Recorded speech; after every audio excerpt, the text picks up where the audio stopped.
Hello and welcome back to the Whatnauts, a review show number 288. My name is Kyle Springer and I am joined by Melissa Wilkinson. Melissa, hello. I'm good. That's the first time you've thrown an in there. The Whatnauts, a review show. Oh, the Whatnauts, a review show. Did I like pause and go, the review show, or like I heard it as review show? I heard it's just a review show, or maybe like Mario. Let's a review show. Let's a review. And also rounding out our cast today is Ignacio Rojas. Ignacio, welcome back to the review show. To the review show. Hey, hello. Thank you for having me. Hi. It is also March 10th, which is Mario Day. I wonder if that's Oh my God. Yeah. Like Cool. went into my thing there. Who knows? I don't know. Ignacio, welcome back. How are you? How's Doing good. life? It's good overall. Some things I had to go through. I had surgery again. Oh, To man. tell you guys. Yeah.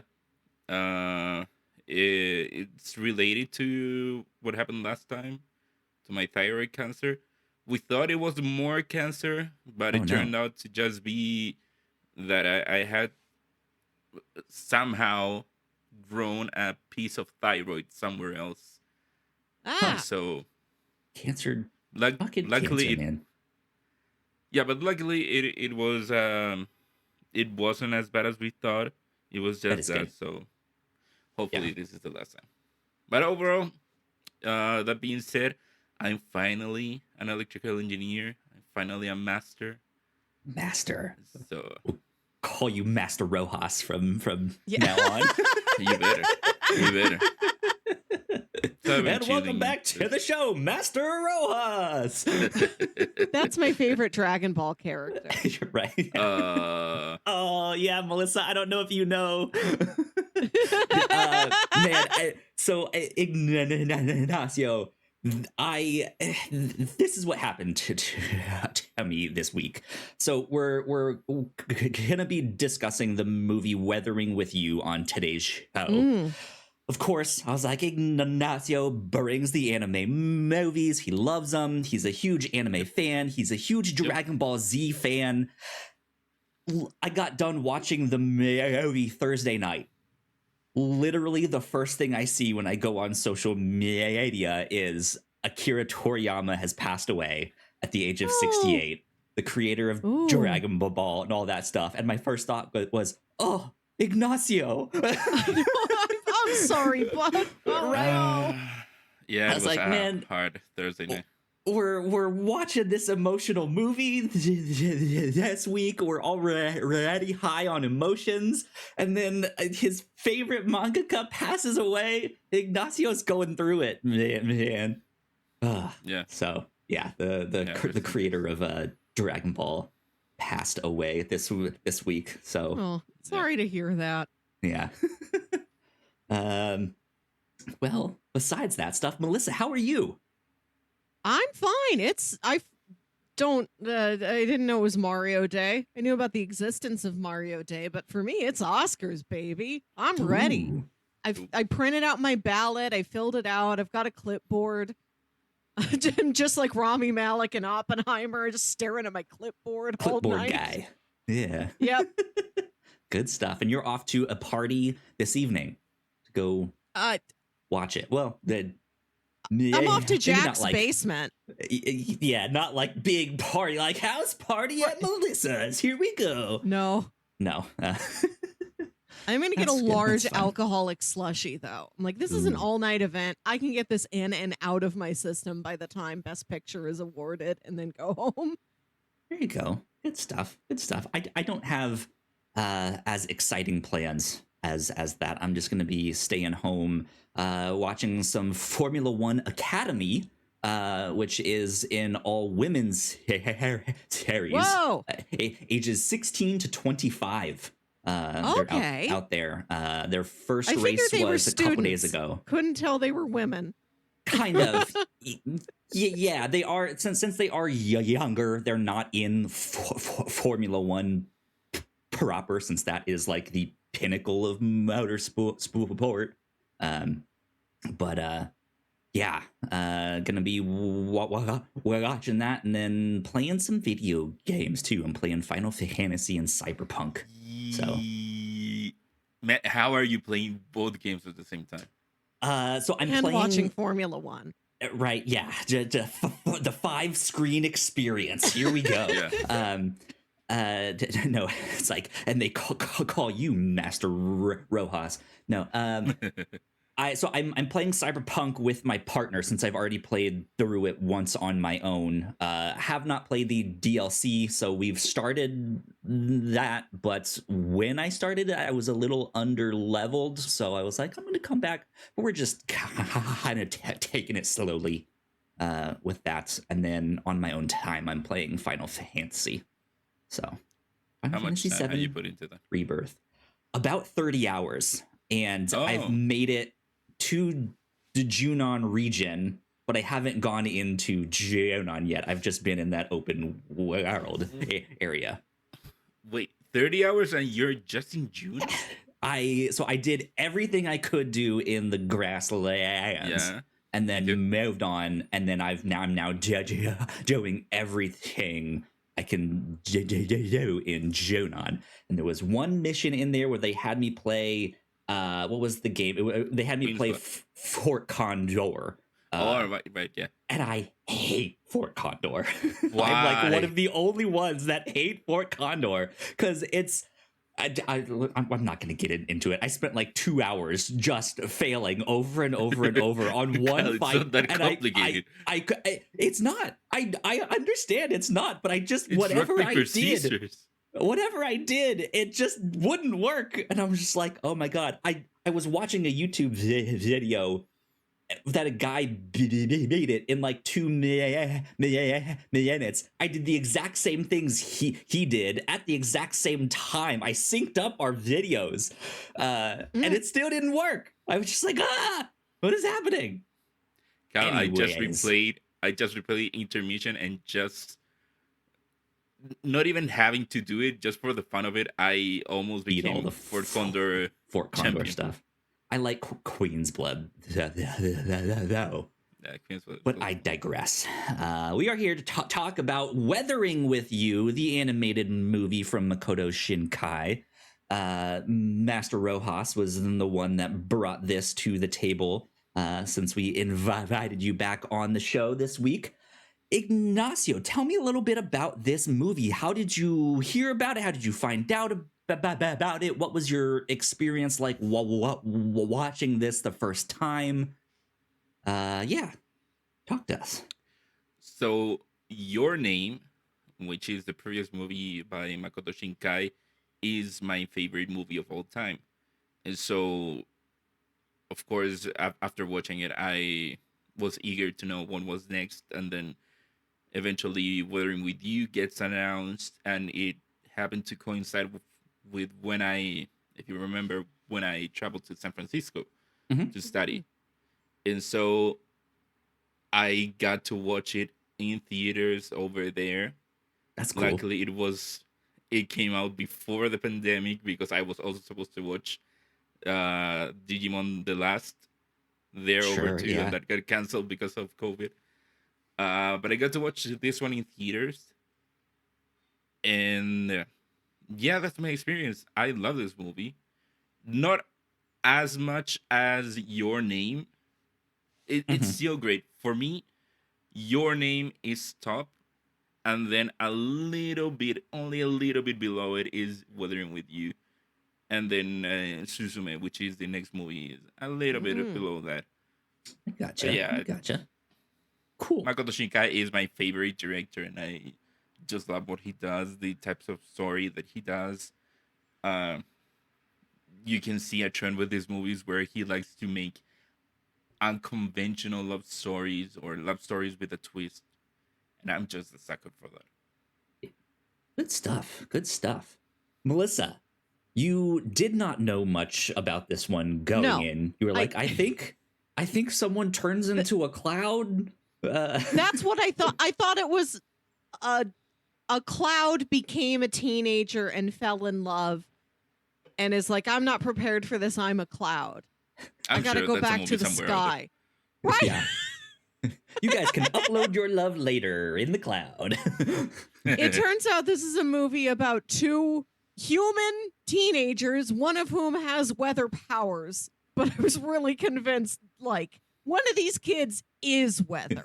that's just like a Well- raindrop in a school Well, the uniform. the original name in Japanese is Children of Weather. So you're not that Okay. far away. All right. Interesting. I had a good time. I watched the subtitled version because I figured that's Nice. what you guys would be Nice. doing. But the subtitled version has the credits at the end for the English language dub. And I saw that one of the voice Oh. actors in it was Lee Pace. And I was Yep. so mad I had not spent the preceding 2 hours listening to Lee Pace. Yeah. So this is available, at least here in the United States, it's available to watch on Max. But they separate out the English version and the Japanese one into two separate like instances. Yeah, Like yeah, it's two not listings. right. It's not like you can just go up and Weird. switch it to the Japanese audio. Yeah, you have to like search for weathering with yayo, and then there's two instances. There's the English one and then the Japanese one. It's so strange. Weird. Yeah. Over here, I don't think it. Oh, here we- I have seen that in other circumstances. Like I think if you go to Hulu, there's Prey, and then there's the Comanche dub of Prey as a separate thing. Mm, So it's not only this. over here Interesting. it's on Prime, and that one Oh. didn't make the distinction. interesting. Yeah. So when I searched for this on Max, I at first did not see the Japanese one. So I did how watch convenient. this in English. How Um, convenient, Kyle. Yeah. I'm ashamed of you. Hey, the voice acting in this was great. Lee Pace Yeah, sure, was sure, Kyle. incredible. Sure, Kyle. Good. Yeah, it's Lee Pace and Allison Brie. Riz Ahmed is in this. Like they have a good cast. But yeah, I watched this in English on HBO Max. Yeah, I did not know much about this or what the plot was supposed to be. I really enjoyed Your Name when we watched that. We actually covered that here on the show way back on episode 95. 95. Yeah, long time ago. So I was not sure what exactly to expect other than I knew the animation was incredible. And that was kind of it. So I had a blast with this. I thought this was funnier than I was expecting.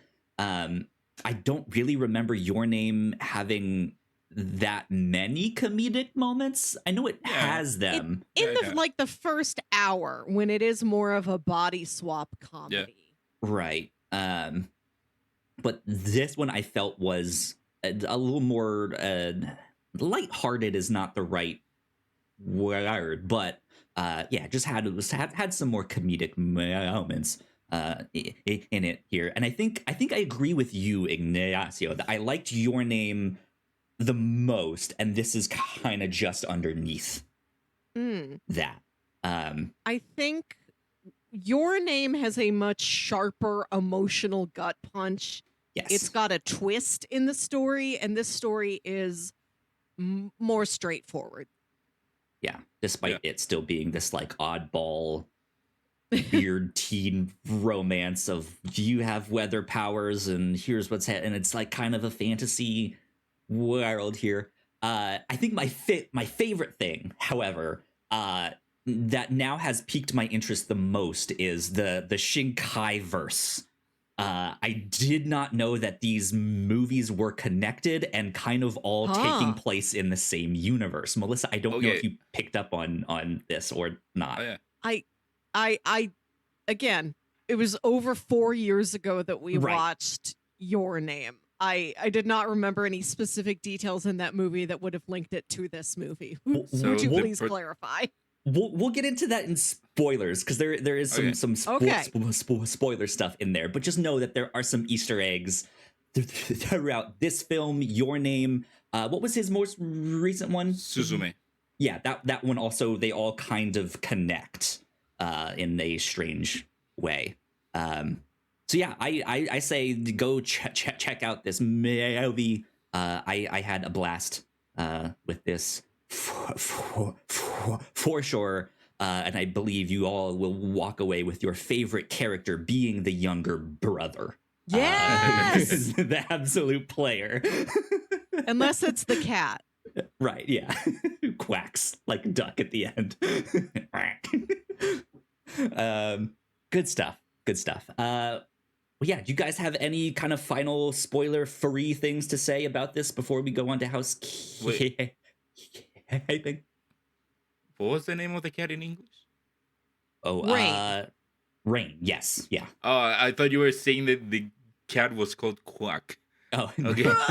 It wouldn't surprise me from the English stuff. At the end, he's so big that when he meows, he's just like, Okay. yeah.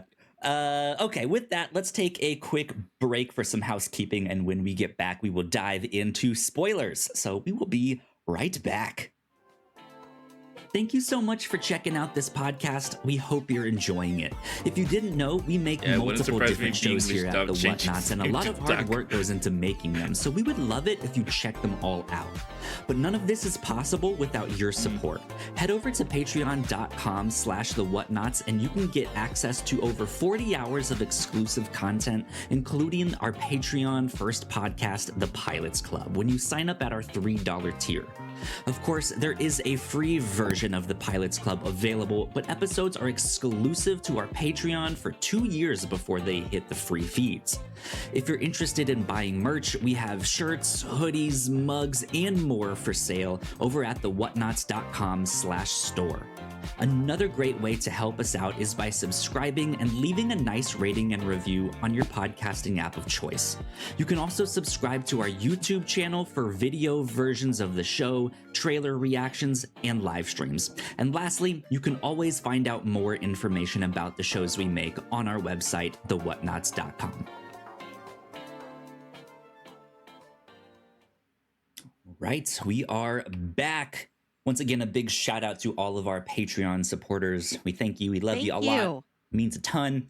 Over on the Pilots Club this month, Melissa and I got to talk about Welcome to Eltingville, a single episode that aired on Adult Swim on Cartoon Network way back in the day. About 4 kids who are into comics and D&D and just nerd stuff.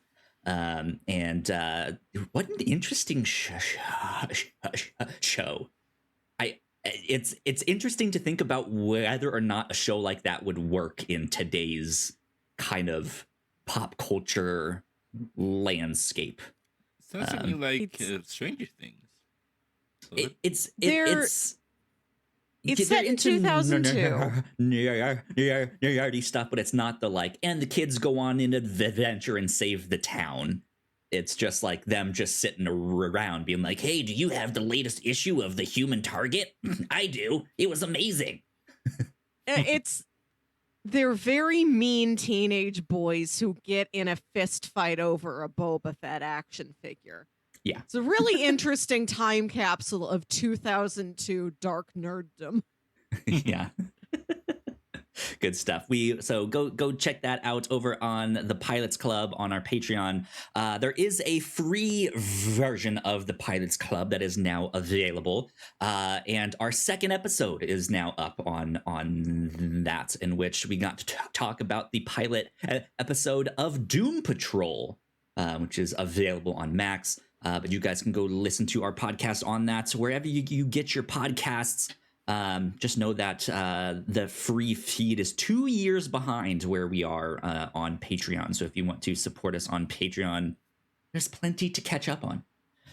Let's see, right here on the review show, last episode, Melissa and I got to talk about The Human Target, the comic book that I just mentioned. It was a 12-issue mini-series written by Tom King, art by Greg Smallwood, noir murder mystery in which the Human Target himself gets to root out an assassination attempt on Lex Luthor's life, but he ends up being poisoned in the process. And so he has 12 days to solve his own murder, and all signs point to one of the Justice League International members that murdered him. Interesting. So yeah, go check that out. That was a lot of fun. Over on the Captain's Log, Melissa brought back the Wet Awards, in which she ranked the wettest movies of 2023, or the driest. I ranked the 10 Best Picture nominees on a scale of wet to dry. If you've seen a bunch of other Best Picture rankings out there and you're like, I don't want to hear this person trash talk whatever comes in at 10, this is not a ranking of quality. It's a ranking of humidity. Nobody really wins or loses. It's a ranking of wet. Gross. We also got to talk about some of the movies we had recently seen, including Drive-Away Dolls. So go check out the Captain's Log over there. And then over on the React Core, last but not least, the most recent thing we have up on that is our spoiler cast for True Detective Night Country. So there you go. Good fun times to be had over there. But yeah, that means it is about time for us to get into spoilers for Weathering with You. All right. Ignacio, I'm going to throw this back to you here. Where do you want to start talking about this? What stood out to you about this film? Why do you like this one as much as you do? Again, it's the unconventional love story. How these two kids, because they are pretty much kids, as you find out later in the movie, they're both in this weird condition where they're both trying to live their lives on their own. Hodaka had run away from his home to make it big in Tokyo, and then Hina just trying to live her best life to take care of her brother. Mm-hmm. And these two kids meeting under those conditions, I just love that. And then how even in the quote-unquote bad conditions that they find themselves, they find each other and they get to have fun for a good chunk of the movie doing the Weather Princess stuff. Yeah, stuff that makes them happy, right? Yeah. Mm-hmm. Indeed. Yeah, they are both kind of not down on their luck. He is, but not her. Mm-hmm. She's just kind of wanting to live this quiet life, but as a result, has all these responsibilities to make money and take care of her younger brother, and so doesn't really have time for fun. So I think the whole weather aspect is a great metaphor for that, right?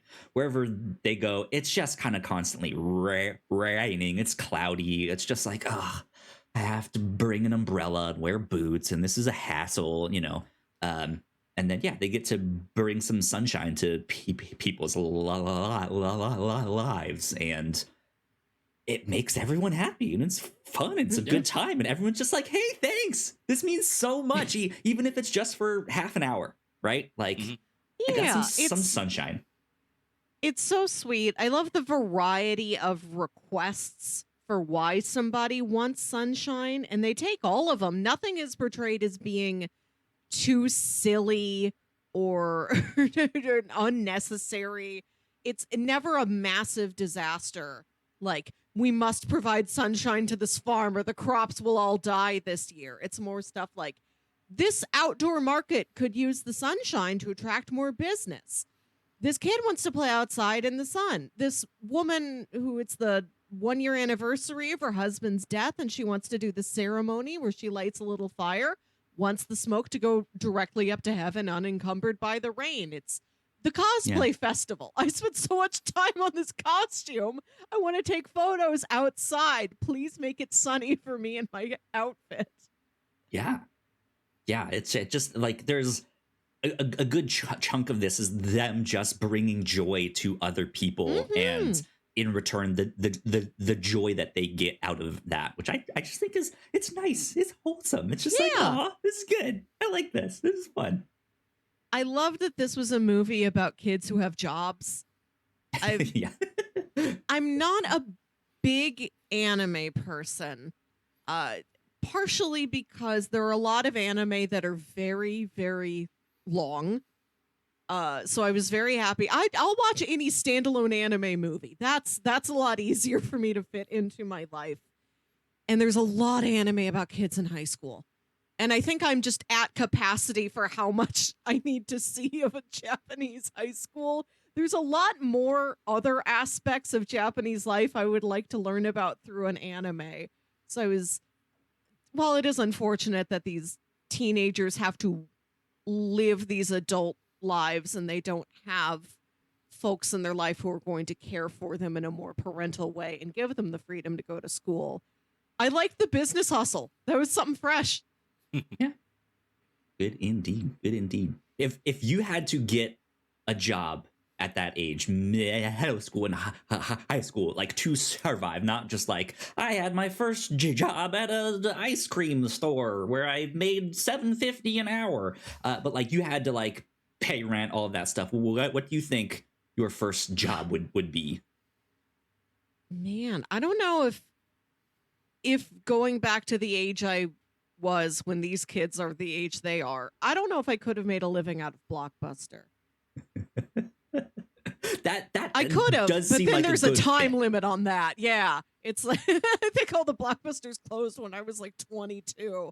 I would have been right out of luck then. Yeah, interesting. Ignacio, what about you? I think maybe a game store Okay. because Like it a is the things that GameStop, I EB good Games, at. Funko Lands situation like that. I could see you at something like that for sure. Yeah, I think for me,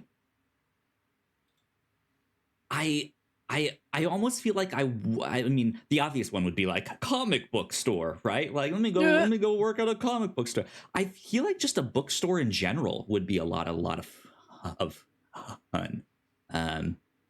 With all of that stuff. Ignacio is fixing his camera real quick there, so he should be back in the picture in just a sec. But yeah, there he is. He's back. Yeah, I think a bookstore for me would be a good fun fit. Anyways, yes, please. I want to mention another thing about this movie that really stood out to me, which is that it uses entirely real brands. He's not going to a McDonald's. He is going to a McDonald's. They have the real true to life signage for the Big Mac and everything. He'd say real Big Mac.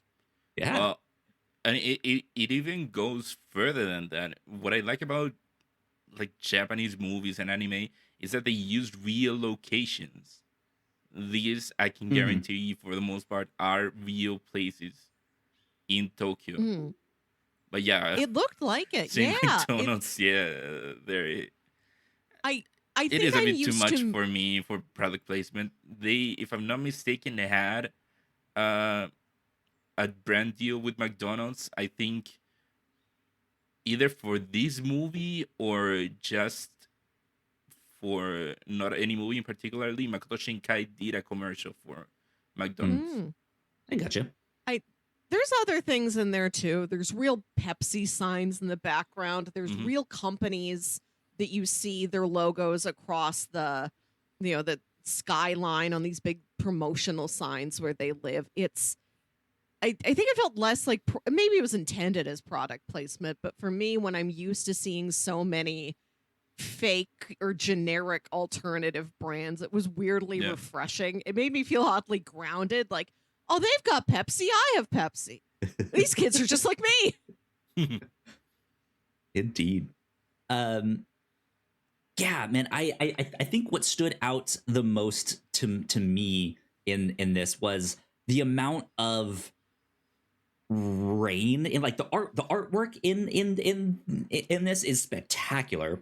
Mm-hmm. But on top of that, it's raining a lot of the time, and to animate that and then to animate it with such detail in all of the drops hitting, like there's so much detail put into the weather and the storms and the way the wind moves and the way the light shines through all of that stuff. There is quite a bit of like lens flare, lens stuff, just like shining off the puddles or off the windows of the buildings and stuff like that, and it just adds just this really nice, I guess, a touch of realism, even if some of it can maybe be a little over the top of like, it wouldn't really be that much in real life, but right, there is just this. You also wouldn't have a girl that couldn't stop with the weather. But the McDonald's. Okay, so obviously she's real places, Ignacio, in Tokyo. Yeah. Yeah, no, like there's just so much attention to detail in these movies. Do we know what's the name of his studio that he works with? Do I know that? Production companies, Comix Wave Film Story Inc. Stuff distributed by Toho. I can read a Wikipedia article too. Yeah, I don't know. Like it's just it's just kind of spectacular to just see the amount of detail that's in there, and not just detail in like, oh, this was good writing, or oh, they got good actors to play this. It's just, man, the time they must have spent on the art to just give that extra shine. I think is spectacular. Are always beautiful. Yeah, it's so atmospheric. That is something I remember being very fond of with Your Name. Is you've got the storyline in the city and the storyline out in the country, and it really leans into the setting design of both of those places to contrast each other. It also is like an eclipse or something that the plot hinges on. Just big, beautiful skyscapes in that movie. And it was great to see stuff like that again here. Indeed. So we talked a little bit about the two main characters and their relationship and the joy they bring to other people. I have to mention the younger brother. Yes. I don't remember his name. Nagi. Thank you. Sensei. What an amazing character. Just spectacular. You see him in the back of the bus at the start of the movie, and he's flirting with this one girl, and he gets off the bus, and at the same stop a new girl gets on, and he just immediately starts flirting with her, and you can tell he has some kind of like relationship with them. But to paint a better picture here, Nagi's a fifth grader, and the two girls he's talking to, one is his ex and one is his current girlfriend. His ex is a fifth grader. His new girlfriend is a fourth grader. So he's traded in for the newer, younger model. What a player! I know. I love that this is a movie about a 15-year-old boy who's so nervous around girls that he looks at a 10-year-old boy with two girlfriends and is like, "Sensei, please show me your ways. How do you do this?" Yeah. I did like the slight, how much difference it makes in these kids' lives when there's a slight age difference between them. Yeah. Our main character is 15. The girl he has a crush on, he believes is 18. She tells him, "I'm turning 18 next month." And he's like, "Whoa, wow, that's impressive." Like, he's so like sort of shaky-kneed and daunted by just a girl who's 17, but also so impressed by the 10-year-old also. And then when he finds out she was lying about her age, and she is also 15, she's the same age as he is. He's like, she's younger. "Oh, right, yeah." She's like 13. He's like, "No, I thought she was also 15, but maybe like had just turned 15 instead of had just turned 18." and he was already 15, and he's so heartbroken and stunned when he's like, I was the oldest one? Because it did seem like her being slightly older than him gave him a rudder. He was able to look at her like a leader, like some form of guidance. And now to look back and know that he was supposed to be doing that the whole time really shakes him. Okay, so Yeah. she is 15, but I think he's 16. I have the manga. Oh, That- cute. Oh, cool. Now- The movie does take place over months. So Yeah. who knows who else had birthdays during that time. Nah, yeah. I have a question about the manga, Ignacio. Do you know if the manga is based on the movie, or is the movie based on his manga? No, the mangas are based on the movies. Okay, gotcha. Yeah. Gotcha. These are movies first, and then they adapted them to the manga. I also have the Your Name mangas. I gotcha. Yeah, but like towards the end of this movie, when the younger brother comes back in and he's with both of the girls, and he's like plans this like heist escape with them, it just another incredible scene. And they like obviously like they're willing to work together because they both like Nagi, but then they also don't like each other. And it's just like, oh, why are you making me work with her? Like, why are you making me work with your ex? This is a really smart movie in that it uses everything it sets up in ways you really can't tell that is set up for something. Mhm. You see our main character, Hodaka. You see him on the bus looking at Nagi, and you think this is just his teen inexperience. And like, oh man, even this 10-year-old is better at life than I am. Then you learn that's his crush's kid brother. And then the two girlfriends are this integral part of the plot to break him out of Child Protective Services custody.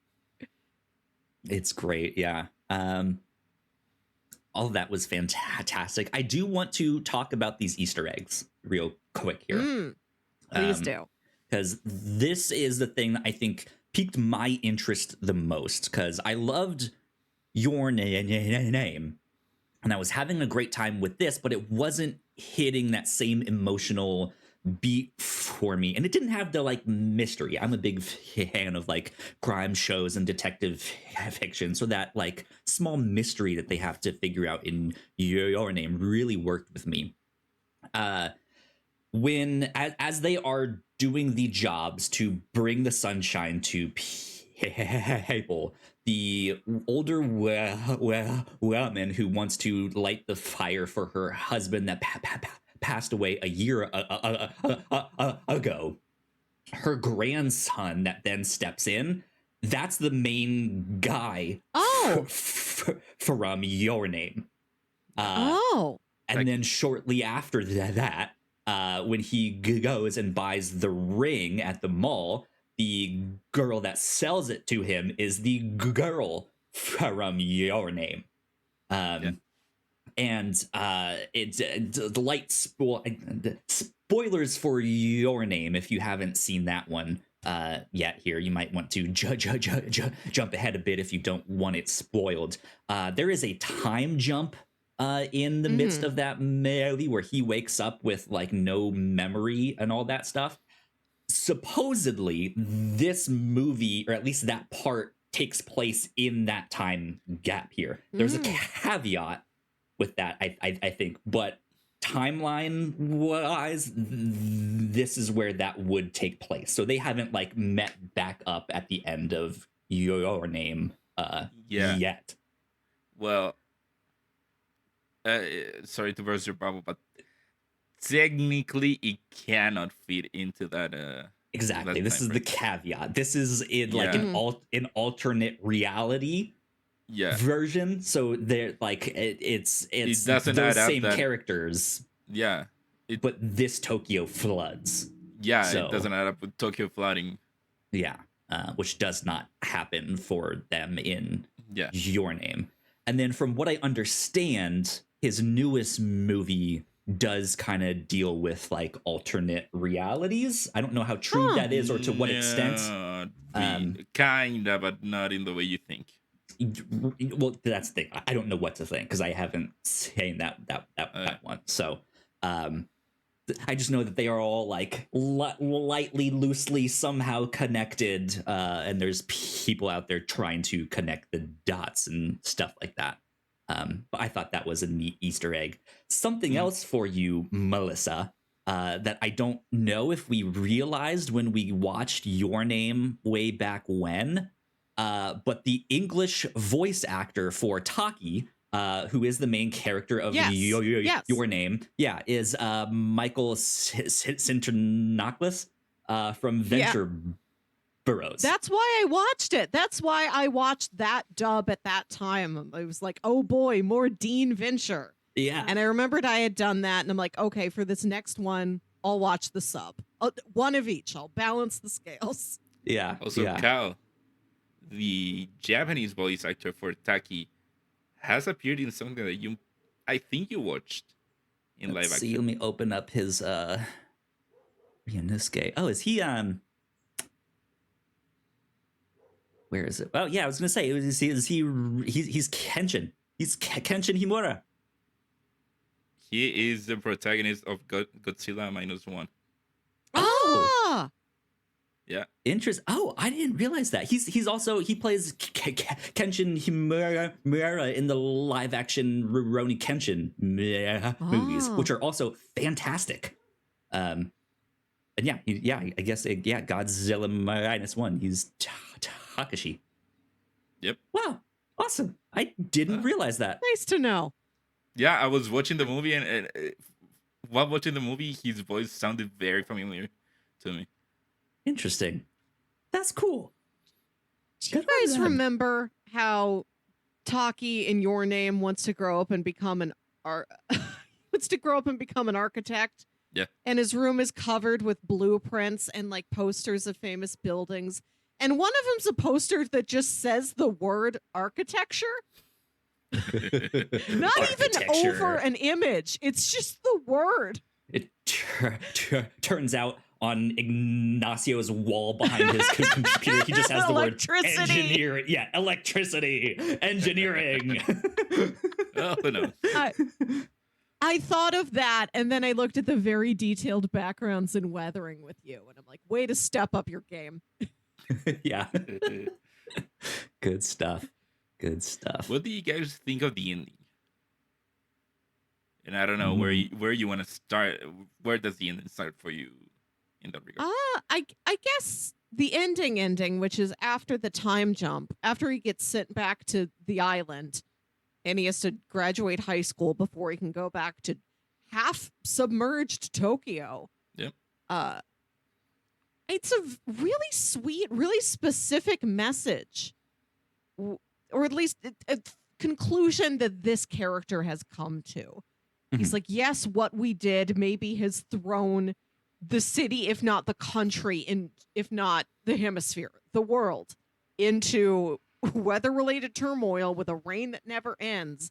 But I'm with this woman I love. How can we not do everything we can to spend our lives together?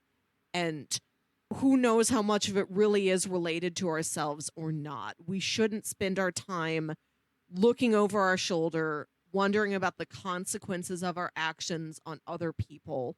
We should think more about, how do we be together and love each other? Yeah. How do we make the best possible lives for us?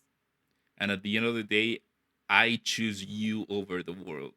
Yeah. That's the conclusion Hodaka comes to right when he sees her, because he is starting to doubt, oh, was it real? Did that really happen? Could we really change the weather in that way? And then him realizing, no, I made a big decision. I decided you over the world. Yeah.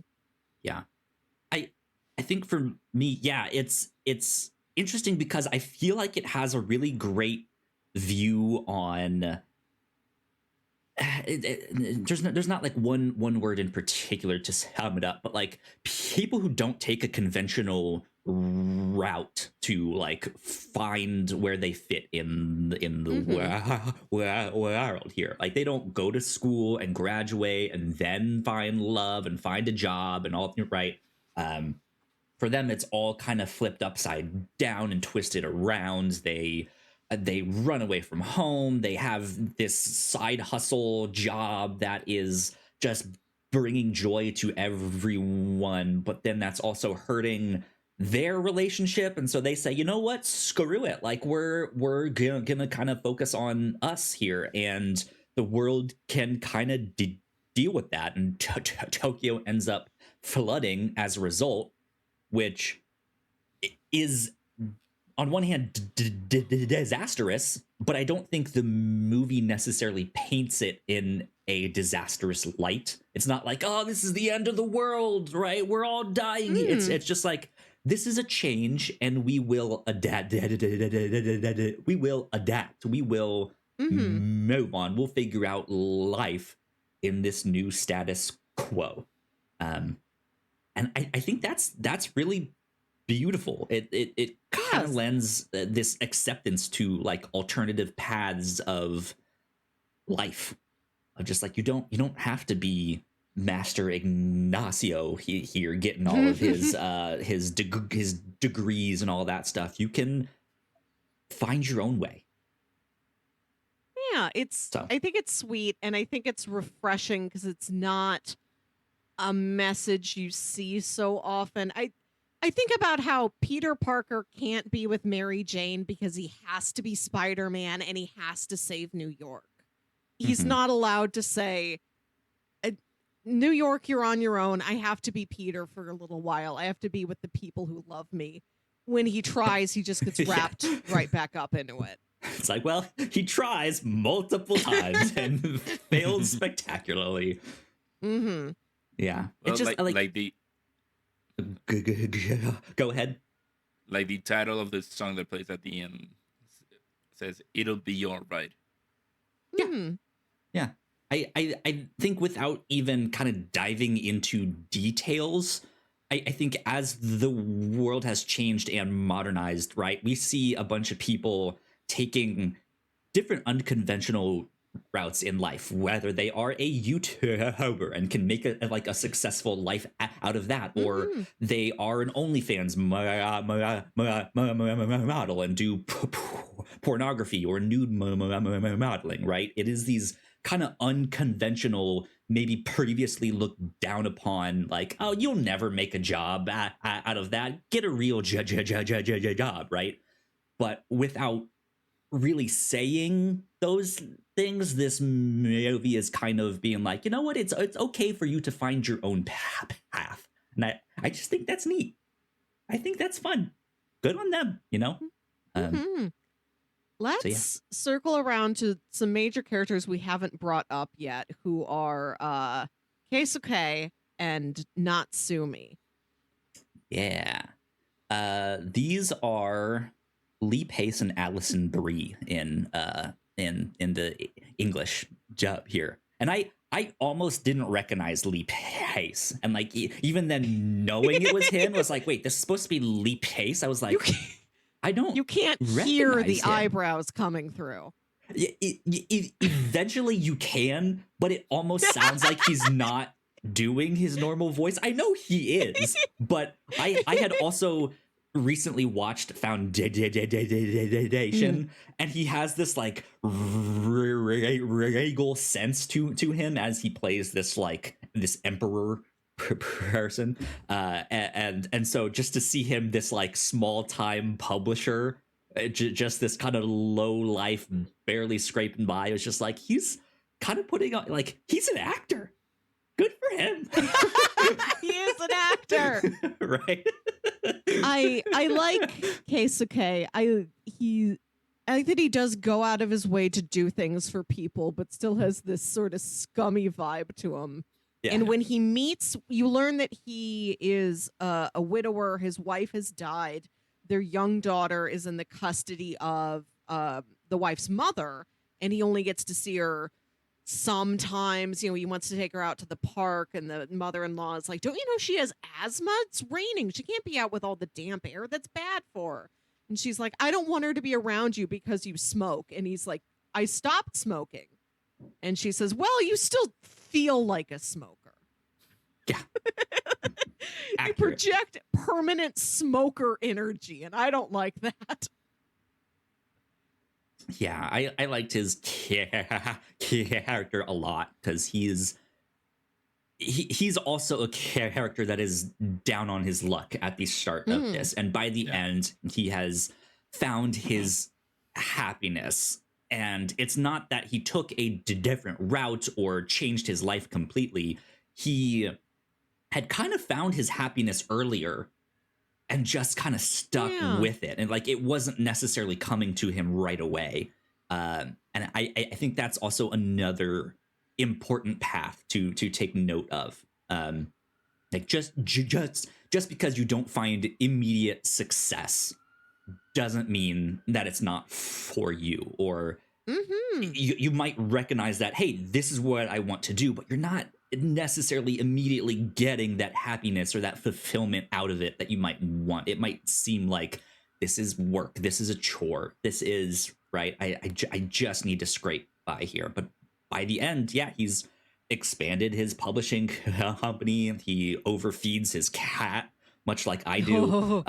He just has this big old chonker of a cat. It's great. And I think by the end he has custody, right, of his kids. Is that or at least correct? I don't sees remember. a lot more of her. At least so. Yeah. Also, I like the wrinkle to this story, that is how what he wants kind of goes against what Hodaka and Hina want at some point, because he knows that if they are together, or not necessarily he knows that, but if they are together, rain will continue.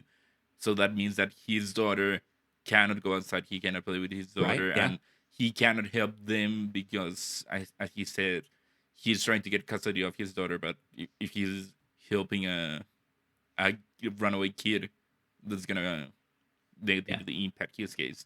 So I like that wrinkle added onto it of even though he was the one helping him out at the beginning, he was kind of like, after that, an opposing force to them. And that added then to the scene where Hodaka just wants to go back to be with Hima. And if him telling himself that he has to distance himself from Hodaka, and Hodaka's gonna be alright, and whatever, and even you get that scene with the detective where he starts crying even without even noticing, and then when he sees himself confronted with seeing Hodaka surrounded by the police, and he just losing it and tackling the officer and beating him up, that just adds to the whole emotion of that scene. Yeah, because he's like you said, at a conflict with these two kids, but also sees these two kids just kind of wanting to live their life and be happy, which is exactly what he wants for his kid. So at the end, when he does tackle the police officer at the end, right, like he is still just like, I want to help you because that's how I want to help my own kid, but also helping you hurts my chances. But also, like he's so conflicted and so stuck that he's just like, I don't know what to do. And he sees himself in them because that was his story.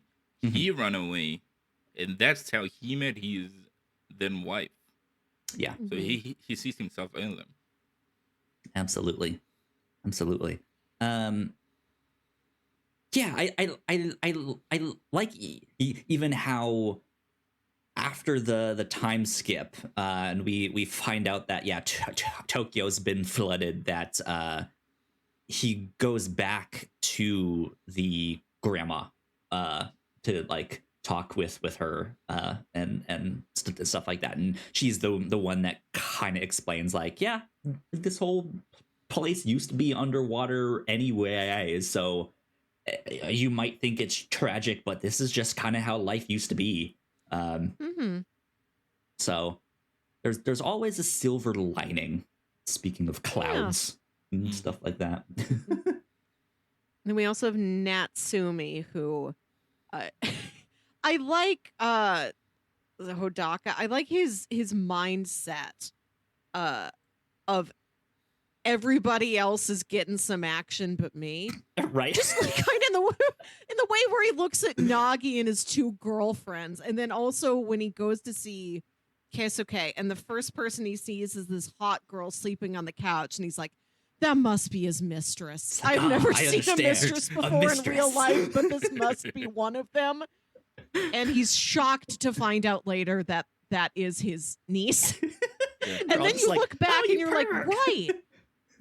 They don't have any sexual energy with each other. He just sees this adult man and then this hot, like 20-something girl, presumes that's his girlfriend and never thinks more about it. Yeah. It's the like, I mean, this guy's kind of sleazy. And here she is, like, with these, like, booty shorts, her Yeah, boobs she's halfway wearing out, not skimpy bras on the clothes, floor. but you're Yeah. right. You're right. Like a tank top, short shorts, nothing remarkable, but more of a skin showing outfit, sleeping on his couch in the middle of the day. Just Yes. Yeah. And then it Maybe does you're a little sleazy contextualize. too. Yeah.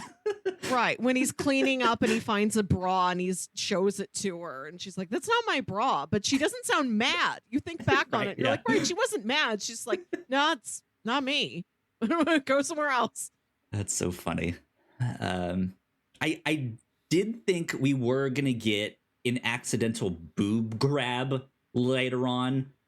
In the way that she is like, why are you looking at my boob? I saw you looking at my boob. Like, she says that multiple times, and then at the end when she's on the little like moped thing and he has to jump on, I thought he was gonna like reach around to like hop on and accidentally grab her. Did not happen, but I thought that's what like set up punchline. Like, are you looking? No. You actually touched him this time? I think the punchline was there. He is caught like sort of just as this like nervous teen boy, no real like horny maliciousness, just looking at some boobs, eyes straight at the boobs. And he does it with he does it with Hina as well. And there's a couple boob looking moments throughout the movie. And then when the like magic is overtaking her and her body is like becoming water, like the Senator in the first X-Men movie, she like takes off her robe and shows him her chest, but it's just water. It's just a puddle. There are not boobs to look at. Like, to me, that's what the punchline was. Not in a funny way, more in like a sad way. Yeah, it's less of a punchline. That one is sad. And then earlier, there is also another version of that, which is a little bit more on the mean side, but he's not like, it's not intended to be mean. It is when he's looking at her boobs after she's cooked him dinner, and she's just like, hey, what are you looking at? And he's like, nothing, because she's so young. She is flat chested, right? And so she's just like, hey. But yeah, then at the end, there is the like, let me actually show you. Surprise. Nothing's here. All water. Ghost boobs. So yeah. I like the twist on its head too. I feel like a lot of anime does or can tend to fall into those punch lines of you looked, okay, and now you accidentally touched, right? And I kind of like that they played with those expectations there. So good stuff. What do you think of the music? Did Ah, Kyle, you watched the inferior version.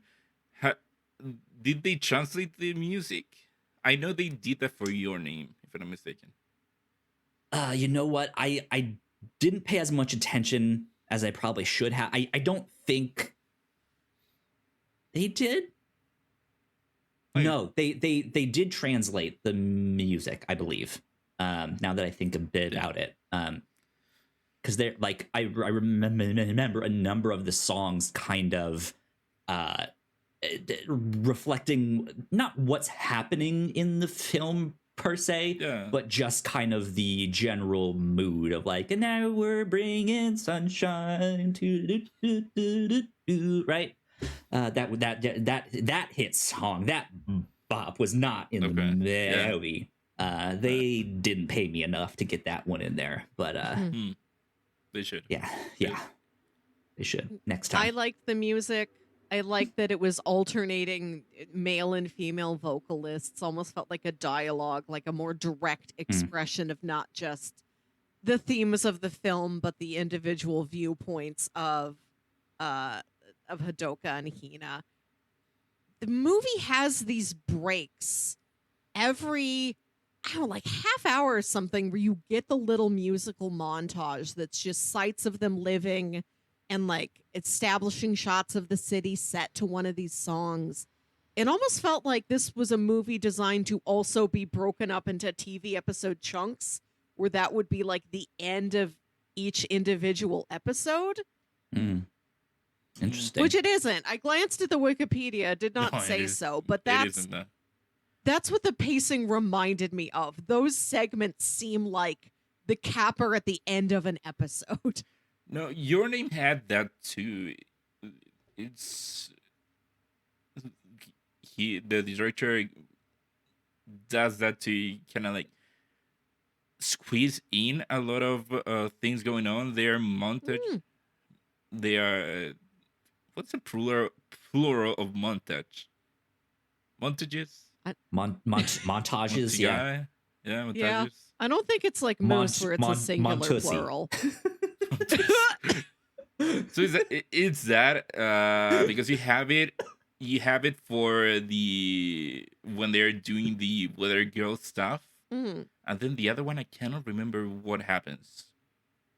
I don't remember if it is him getting to Tokyo Oh, I think and them showing Yeah, Tokyo. I think it's when he's first settling into his job at the little tabloid Right, yeah, newspaper. yeah, yeah.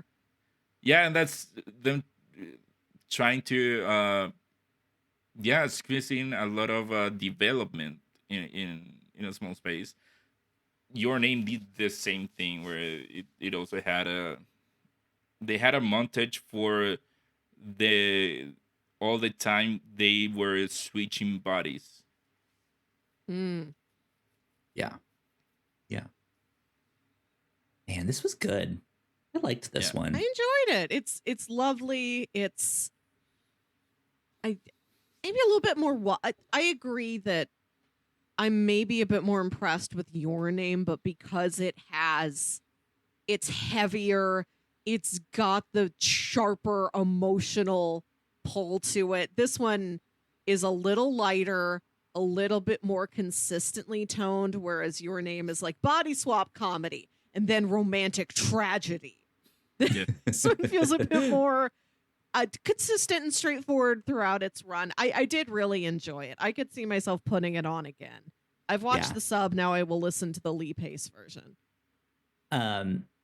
So I know I haven't seen a few of his other films, but I would like to see Makoto Shinkai kind of branch out from these like romance things, because I feel like at this point we know he does these well. Like if he doesn't any other one of these, I just expect it to be good. But I would like to see like he has one movie that is different, that is more of a fantasy movie.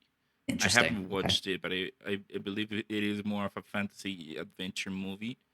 But yeah, most of his filmography is pretty much, like I said before, an unconventional love story. Yeah. The movies that came before Your Name, you can clearly see him perfecting that, which then led to Your Name being his magnus opus and the movie that everyone knows from him. Yeah. And then now Your Name and Suzume is okay. He perfected that formula of what twists can he put into them. Yeah. Like Mhm. I would almost like, because of the scene with the younger brother and the two girlfriends, I would almost love to see him do like a heist. Hell, Yes. I think that'd be so fun. Like Yeah. crime action, like high intensity, like just having fun, Ocean's 11 style, right? Mhm. His movies are really skilled at establishing a setting. I feel like a heist movie you could get into like a fancy hotel or a bank or a gala dinner or anything like that. Just Some a big ripe for festival beautiful happening. set Yeah, pieces. Yeah. I think that'd be fun. And a good cast of Right. characters and stuff like that. Right. It'd be good. There's It'd be good. nobody we wouldn't want to see do a heist. That's our number one demand on the show is more heists. More You do love heists. heists. You do love heists. We demand heists here. Yeah. I don't know if I have much else to say on the film. Ignacio, do you have stuff that you wanted to mention, speak about, ask about? We covered pretty much every aspect of the movie. All I want to say is that let's be honest. Now that today is the Oscars, these movies are better than any animated movie that gets nominated for the Oscars. Let's be honest. The Animation needs to Oscars, step up their game. I will say Yeah. that. the Oscars are becoming more and more international. This year, it looks like it's a close race between Into the Spider or Across the Spider-Verse, the Spider-Verse, and The Boy and the Heron. But there's like a really beautiful Oh, The Boy and the dialogue-less Heron is nominated. Yes, yeah. Yes, I, yeah. it seems close between those two. I am curious. I've seen people make the argument that while The Boy and the Heron is beautiful, it would be great to honor what might be Miyazaki's last work. He only has one other Oscar for Spirited Away, which is undeniable, but should this guy have a second? And then other folks are like, Spider-Verse is more boundary pushing. It's really doing more new things for animation than I've gone back. I listen to a lot of Oscar predictions podcasts, so I've heard a lot of arguments for either of them. Yeah. We'll see who gets it tonight.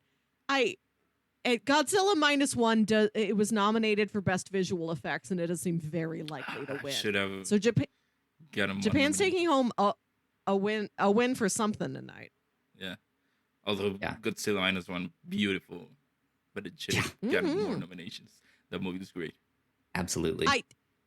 You don't want me to get into all the campaigning of it. Yeah, I know. I know how it works. I'm well aware of the underground deals that go on. Indeed. Cool. Well, that I think wraps up our discussion on Weathering with You. Melissa, do you want to turn over to Bingo for a second here? Let's. Ignacio, I don't know if you've been on the show since we started Bingo. I know of your Bingo. Is it an every show and your thing? Bingo. I know of you. I know what you get up to this show. No, I know your Bingo, but I think the last time you were making one. Okay, I gotcha. Oh yeah, because you hopped in at the end of the Ghostbusters franchise, and I don't think we had really done that one yet, if I remember correctly. Did I do those? Anyways, I have our bingo cards pulled up on screen for Melissa and myself. We like to play some bingo with all of the things we consume here on the review show about different entertainment tropes. Okay. Oh man, this would have been a perfect one for a big puddle splash, and I don't think we got it. We do not this year. What do you count as a puddle splash? So we're talking about the scene where a character is down on their luck and they're like, boy, things can't get any worse. And then a Okay. car drives too close to the curb and splashes him with a Oh, big okay. puddle. Yeah. That, Because specifically that. you get the scene where the two schoolboys find this thing of water floating in the air and then Oh, yeah. comes down on them. Yeah. Yeah, there is that. I am able to cross off 2 squares. I am able to cross off relationship montage and sad bachelor apartment. First time Yep. we've seen one in animation. Indeed. Let's see. Forwarding during case full of cash. No. Long exposition. Rubber suit. No. Okay, I have Longest sad bachelor exposition. Wouldn't you I- count Oh, well, the old man So telling and the story of the? the whole thing is long exposition followed by, why are you telling me this? Okay. Okay. Let's see. No poison. We did get golden hour. We got some Yes. good golden hour Beautiful stuff. golden hours. I'll mark that. Did we get a power outage? Yes. Nice. I can mark power outage. Fight in the rain. Technically, yeah, there are people fighting. There is rain. If you want to count where Hodaka, I feel like yeah, you can either punches the count at the guy. start where he pulls the gun for the first Oh, time. yeah. Yeah. Yeah. the other guy punches him to the ground. Fight in the rain. I marked a few. I think that might be all that I have because we don't have a time loop. No time to eat breakfast. Not this movie. Not his one. We didn't go to a different planet. No magical book. No sassy grandparent. If only the grandparent was sassy.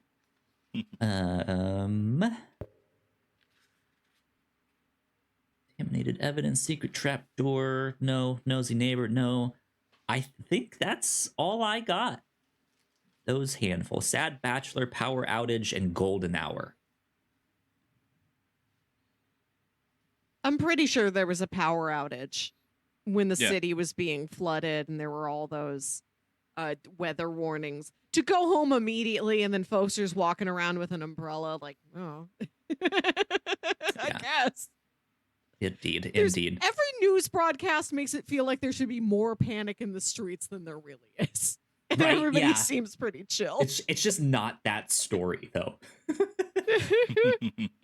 Anyways, I think that is our bingo segment for now. So let's get to recommendations. Let's start with you, Ignacio. For people who enjoyed this movie, what else might they like? Of course, all the other Makoto Shinkai movies. He has, as movies, he has Your Name, Weathering with You, and Suzume, which came out last year. Mhm. And then before that, he has shorter movies. 5 centimeters per second, The Place Promised in Our Early Days, Garden Fun Forts. fact, I don't know if I realized this when we talked about Your Name. I've seen The Place Promised in Our Early days. And actually, we covered that on the Whatnot, the old school Whatnauts podcast Before many moons ago. I'm going to point to the past behind me where the past There's the is. best. There, over there. Indeed. Yeah. Cool. So yeah. Yeah, I mean, and if you like that, just and if you do not watch Japanese animated movies, give them a chance. There are a lot of very good ones. Here we watched Yumi Kyle, I Want to Eat Your Pancreas. Yeah, which that is was great. also a great one. There's Fireworks. There's Bubbles. I think it's on Netflix. There are a lot of very good Japanese animated movies. Yeah, I thank you for bringing this to the show. I mentioned that I'm not a huge anime person. And when it comes to anime movies, it's like Ghibli stuff I'm already familiar with, and then movies attached to long-running series. Like I'm not going to jump in on the latest JoJo or Demon Slayer movie. I don't have the context for that. So thank you for bringing non-franchise movies outside of Ghibli. I want to explore more of that. That's why I'm here. Indeed. Thank you. Well, yeah, some of the ones already mentioned. Go check out more of this director's work. Go check out some stuff from Studio Ghibli. They always make some incredible stuff. In the awards that this movie won, let's see, it received 4 Annie Award nominations, tying it with Spirited Away and Millennium Actress from Satoshi Kon, and Ghost in the Shell 2 Innocence, which is a weird one to put up there. I don't know why Ghost in the Shell is up there, or why Ghost in the Shell 2 is up there. I love Ghost in the Shell, but seems odd company. Anyways, yeah, go check out Tokyo Godfathers. Speaking of Satoshi Kon's work, that is Good one one. I watch every Christmas. That is my favorite like holiday themed movie. I got to see it for the first time in theaters a few months ago, and it was a blast. It was great. Yeah, highly recommend Tokyo Godfathers. It's kind of a twist on the 3 men and a baby trope. But yeah, some good storytelling there. A little bit of like not romance, but like found family kind of like we all love each other, that kind of way. Yeah. Here. So I'd recommend that. If you do want to see some of the fake brand names, including McDonald's, what was that? What was the one we watched? The Devil is a Part-Timer. Go Yes. watch that because he works at McDonald's. There's all sorts of stuff like that. Yeah, I guess if you want more of the actor who played the main character, go watch Godzilla -1. Go watch the live action Rurouni Kenshin films. That's for your name. Oh, yes, Not yeah. this main actor. Even still, I I'd would watch still Godzilla recommend those. -1 anyway. Yeah. Yeah, yeah, indeed. Yeah, I think that would be my recommendations for this I just week. have 2 to throw out real quick. Go for The it. fat cat at the end of this movie reminded me of the fat cat from Luca. Luca, Okay, a great yeah. movie about a magical wet being that becomes a human Wet kid. being. Not a cloud, but little mer boys walk Sure, up on yeah. land, and when they get dry, they just look like normal little Italian boys. And they have a fun adventure in this little Italian town. That was a movie that was released directly to Disney Plus, but I believe later this month is getting a theatrical limited release. So you can go see Luca at the cinema. Yeah. I'm a big X-Files fan. X-Files is a show full of really fun, weird, like one-off case of the week episodes. Season 6, episode 8 is called The Rain King. It's one of my favorites. It is about Mulder and Scully going to some little town in like Kansas or Oklahoma or Nebraska or somewhere in the Midwest where all these weird weather events have been happening. And they realize that the town weatherman, they think somebody there can control the weather with their emotions. So they have to track down the right person while the storm is raging outside and everything's flooding. And it's like a romantic comedy, but the stakes are not just will this couple get together? It's will this town flood? Because one of these people is so sad, they will control the rain subconsciously and flood the entire town. It's very funny. It's very sweet. One of my faves, The Rain King. How'd that one song go? Cried a river and drown the whole world. Don't you look so sad? This in is the story of a girl. Go listen to that song, right? Yes. I recommend that song. Cool. Well, with that, Melissa, why don't you tell us what we are going to be talking a little bit about next episode? Next episode, 2 weeks from now, we're going to be talking about Jordan Peele's Us. This is a movie I really like. I think there's stuff in there Kyle would really dig. And the movie is turning 5 this month. Oh, So 5-year might as- anniversary. Why not now? Indeed, we're continuing the like anniversary stuff because we watched Welcome to Eltingville on its like 22nd anniversary. Oddly, Accidentally, yeah. So continuing our theme of anniversaries. Gonna watch Us. Yeah, this is one that I haven't seen yet. As it came out, I really had no interest in it. Besides the fact that Jordan Peele was attached, I'm not super into horror stuff. But considering like how quickly people considered Get Out a modern classic, even though I still haven't seen that one, it piqued my interest to be like, okay, maybe I should pay attention to this guy and what he's doing. And Us didn't really seem like it was up my alley, but I went to go see Nope when it came out, and that was awesome.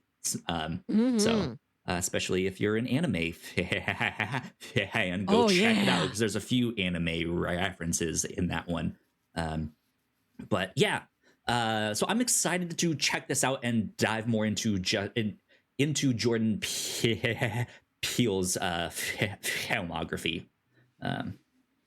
So yeah, that is what we will be up to this next episode in 2 weeks here. Ignacio, thank you so much for joining us this week. The invitation to join us remains open anytime you want to come and hang out with us on this here show.